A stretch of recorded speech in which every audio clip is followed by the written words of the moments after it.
नमस्कार। मैं अनिल गुप्ता, राजकीय महाविद्यालय अजमेर से बीएससी थर्ड ईयर प्रश्न पत्र प्रथम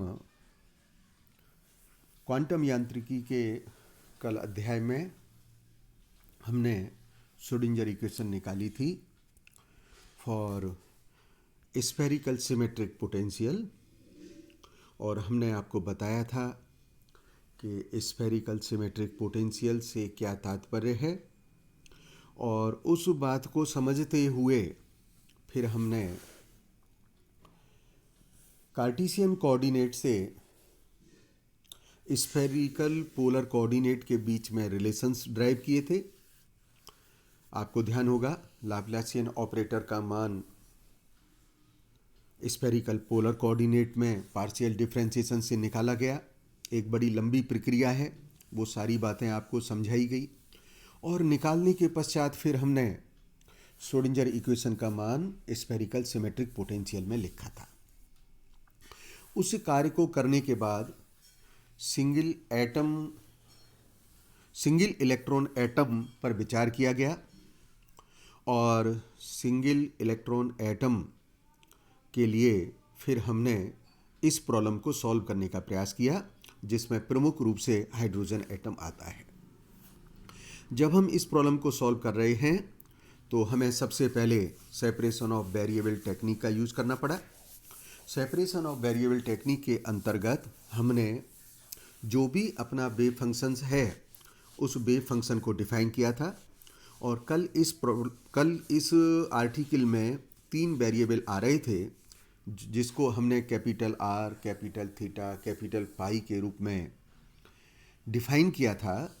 आपको ध्यान होगा सेपरेशन ऑफ वेरिएबल टेक्निक का वेव फंक्शन डिफाइन करना, फिर उस वेव फंक्शन से उस मास्टर इक्वेशन को डिवाइड करना।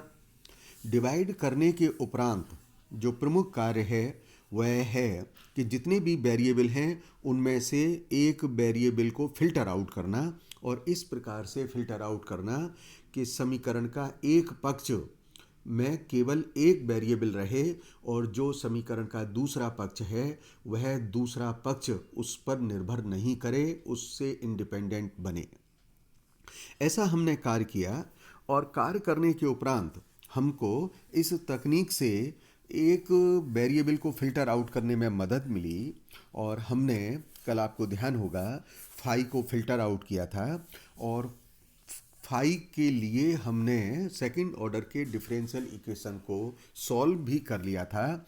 नॉर्मलाइज कंडीशन का प्रयोग करते हुए हमने कैपिटल फाई का मान निकाल लिया था। Capital phi is equals to 1/√2 pi e⁻im phi. ये सारा काम कर चुके थे। अब हम दूसरी बात पर फिर आगे बढ़ते हैं। दूसरी बात थी कि हम जो फाई को सॉल्व किए थे, फिल्टर आउट किए थे, और हमने उन दोनों पक्षों को एक नियतांक m² के बराबर माना था। अब आप देखेंगे जब ये आर्टिकल पूरा हो जाएगा तो आपको समझ में आएगा कि हम जिन जिन चीज़ों को जैसे जैसे कांस्टेंट मान रहे हैं उनका कुछ विशेष महत्व है, और यह महत्व, यह सिग्निफिकेंस लास्ट में स्थापित होगा और इसकी पृथक रूप से फिर विवेचना भी करेंगे। तो वहाँ पर हमने कांस्टेंट माना था m², और उस m² का जो बायां पक्ष है वह यह है, किस प्रकार से, sin² theta upon r ddr r² ddr of capital R plus sin theta by theta dd theta sin theta dd थीटा of capital theta plus 2m/h² e-b r² sin² theta is equal to m²। सो कल हम इस समीकरण पर रुके थे और इस समीकरण को हमने m² के बराबर माना था।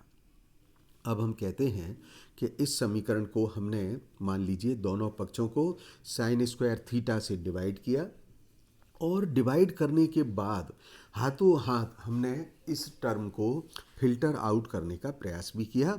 आप देख रहे हैं कि किस प्रकार से मैंने इस समीकरण का जो लेफ्ट हैंड साइड है वह r का फंक्शन है, जबकि राइट हैंड साइड थीटा का फंक्शन है। तो अगेन जो सेपरेशन ऑफ वेरिएबल का लास्ट चतुर्थ सूत्र है उसके अनुसार जब वेरिएबल फिल्टर हो जाएं, अर्थात जैसा कि हम इस समीकरण में देख रहे हैं कि जो बायां पक्ष है वह आर का फंक्शन है और राइट हैंड साइड केवल थीटा का फंक्शन है।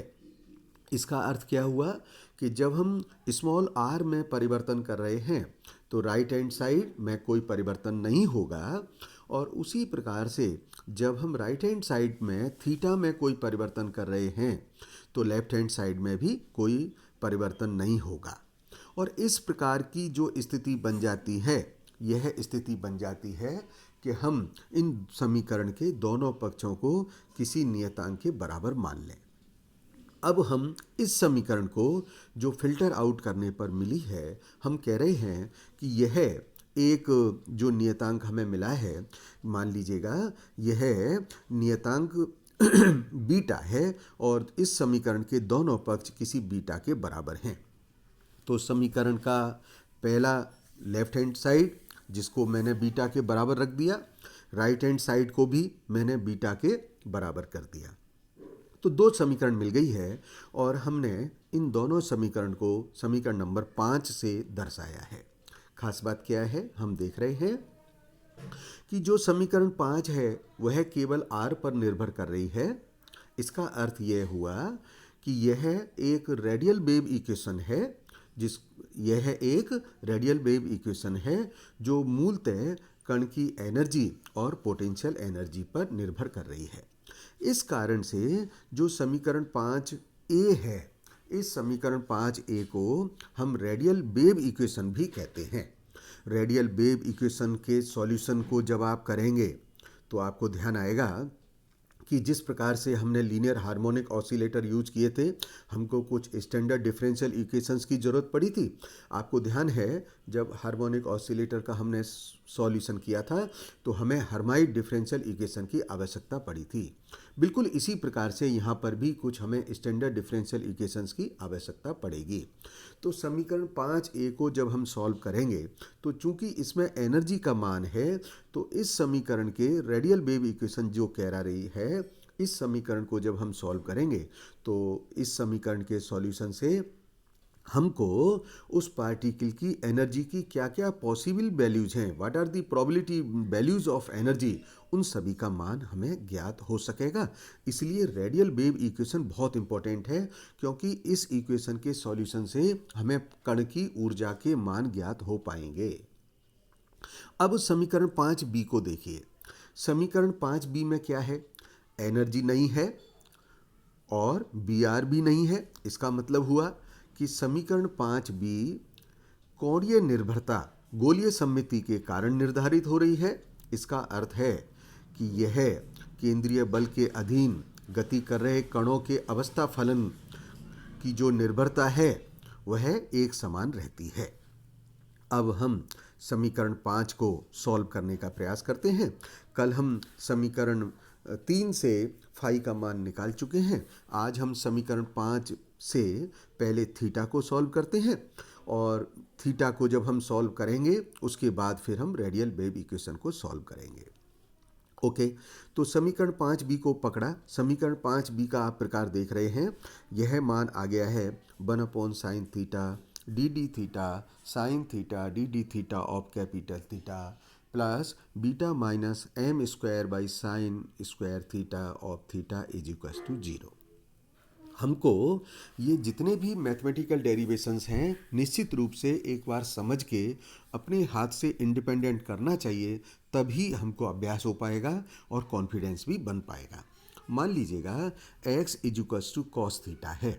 इसका अर्थ हुआ sine theta equals to square root of 1 minus x square. Again we shall use partial differentiation.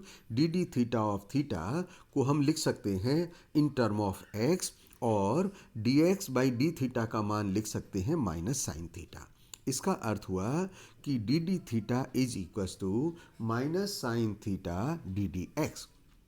अब यह एक रिजल्ट आया है हमारे पास, D D theta is equals to minus sine theta D D X. इस रिजल्ट का हम इस समीकरण में प्रयोग करें, डी डी थीटा के स्थान पर minus sine theta D D x का प्रयोग करेंगे तो समीकरण देखिए किस प्रकार से बन गई है। 1/sin θ minus sine theta D D X minus sine square theta D D X theta plus beta minus M square by 1/x² capital theta is equal to 0। अब हम इसमें जो रिजल्ट है sine theta is equal to square root of 1 minus x square, उस result का प्रयोग कर सकते हैं। और जब हमने ये रिजल्ट का प्रयोग किया है तो हमको समीकरण 6 प्राप्त हो गई है। खास बात क्या है, समीकरण 6 एक बहुत स्टैंडर्ड इक्वेशन है और यह स्टैंडर्ड एक डिफरेंशियल इक्वेशन है जिसको हम कहते हैं लीजेंड्रे डिफरेंशियल इक्वेशन। जिस प्रकार से हार्मोनिक ऑसिलेटर में हमने हर्माइट डिफरेंशियल इक्वेशन सॉल्व किया था, बिल्कुल उसी प्रकार से हम इस पावर सीरीज मेथड से इस इक्वेशन को भी सॉल्व कर सकते हैं। और इस इक्वेशन को सॉल्व करके हम रेकरेंस फार्मूला प्राप्त करेंगे।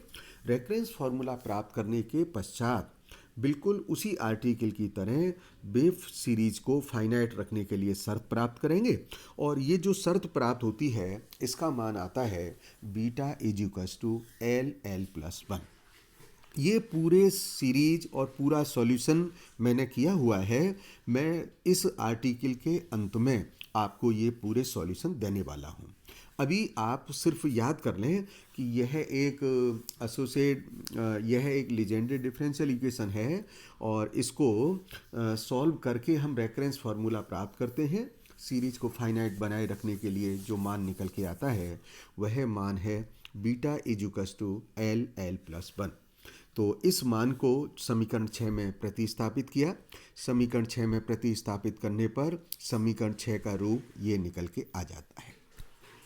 अब आप देखिएगा कॉस थीटा के जो मान हैं वो -1 से +1 तक हो सकते हैं। इसका मतलब हुआ कि यदि थीटा का मान 0 से पाई के रूप में परिवर्तित हो तो एसोसिएट लीजेंड्रे पॉलिनोमियल के जो सॉल्यूशंस मिलेंगे वो सॉल्यूशंस हमें किस प्रकार से प्राप्त होंगे, वह मान होगा theta is equals to BPLM_x। इस प्रकार से इस समीकरण के सॉल्यूशंस प्राप्त हो सकेंगे। कैपिटल बी यहाँ पर नॉर्मलाइज कोफिशिएंट है और इस नॉर्मलाइज कोफिशिएंट का मान हम नॉर्मलाइज कंडीशन से निकालेंगे।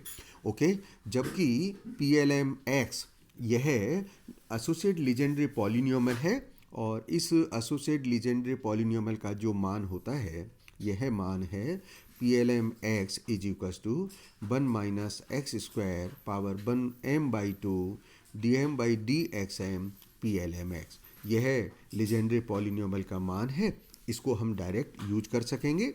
और कैपिटल बी एक नॉर्मलाइज कंडीशन से नॉर्मलाइज कोफिशिएंट का मान निकाला जा सकेगा। नॉर्मलाइज कंडीशन को थीटा के लिए मैंने इस प्रकार से लिखा है, integral of 0 to pi theta star sine theta d theta is equals to 1।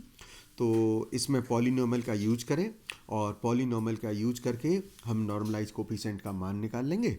Normalise coefficient का जो मान निकल के आएगा वह मान होगा -1 की power m square root of 2l + 1/2 factorial l - m divided by factorial l + m। यह जो मान है यह m की वैल्यू 0 और if the value of m is greater than 0 उस केस में है। और यदि m का मान if m is less than 0 then -1 की power m will got disappear and simply the value of b will remain square root of 2l + 1/2 factorial l - m upon factorial l + m। और इस प्रकार से theta का मान हमने solve कर लिया है। थीटा का मान ये आ गया है और इस समीकरण को मैंने समीकरण 7 से दर्शाया है। अब एक पद आता है स्फेरिकल हार्मोनिक्स।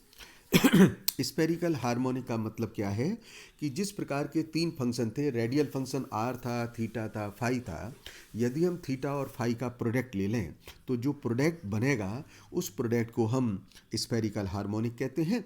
तो हमने कैपिटल फाई का मान रखा, कैपिटल थीटा का मान रखा और मान रखने पर हमने इसको सॉल्व किया। तो सॉल्व करने पर जो कुछ हमें मिलता है वह मान स्फेरिकल हार्मोनिक कहलाता है। आप देखिएगा L के जो मान हैं वह 0, 1, 2, 3 संभव हो सकते हैं और एल के मानों के संगत स्मॉल एम के जो मान होंगे वो माइनस एल से प्लस एल के बीच में जा सकते हैं। अतः स्फेरिकल हार्मोनिक ज्ञात करने के लिए हमें ऑर्थोगोनल कंडीशन का प्रयोग करना पड़ता है। और ये ऑर्थोगोनल कंडीशन किस प्रकार से है वह मैंने मान इस प्रकार से लिखा है। डी ओमेगा का जो मान है वह मान साइन थीटा डी फाई होता है। हम जानते हैं स्पेक्ट्रोस्कोपी में जो एल के मान होते हैं 0, 1, 2, 3, इन सभी मानों के संगत कोणीय संवेग क्वांटम संख्याओं वाली जो संकेत है वह किसको रिप्रेजेंट करता है, S P D F G H का प्रयोग करता है। अतः हम स्फेरिकल हार्मोनिक्स के अनुसार कुछ पोलर ग्राफ ड्रॉ कर सकते हैं और एग्जाम में कई बार पोलर ग्राफ हमारे लिए मिल सकते हैं। मैंने इस डायग्राम में जो पोलर ग्राफ ड्रॉ किए हैं वो L बराबर 0 के लिए, L बराबर 1 के लिए, L बराबर 2 के लिए किए हैं। साथ ही साथ स्फेरिकल हार्मोनिक्स का मान कम से कम हम 2-3 वैल्यूज को याद रखें ताकि हमें कुछ न्यूमेरिकल प्रॉब्लम में भी हल करने में मदद मिलेगी। तो मैंने स्फेरिकल हार्मोनिक्स के जो मान हैं, मेरा आपको ऐसा परामर्श है कि कम से कम हम L बराबर 0 और L बराबर 1 पर जो स्फेरिकल हार्मोनिक का मान है हम उसको याद कर लें तो हमें कई न्यूमेरिकल प्रॉब्लम्स को सॉल्व करने में बहुत मदद मिलेगी। इस स्फेरिकल हार्मोनिक के बाद अगले टर्न पर हम जो रेडियल वेव इक्वेशन है उसको सॉल्व करेंगे। रेडियल वेव इक्वेशन को सॉल्व करके हम हाइड्रोजन एटम के लिए क्वांटम मैकेनिक्स के सिद्धांत का प्रयोग करते हुए हाइड्रोजन एटम के लिए एनर्जी आइगन वैल्यू के मान निकालेंगे। धन्यवाद।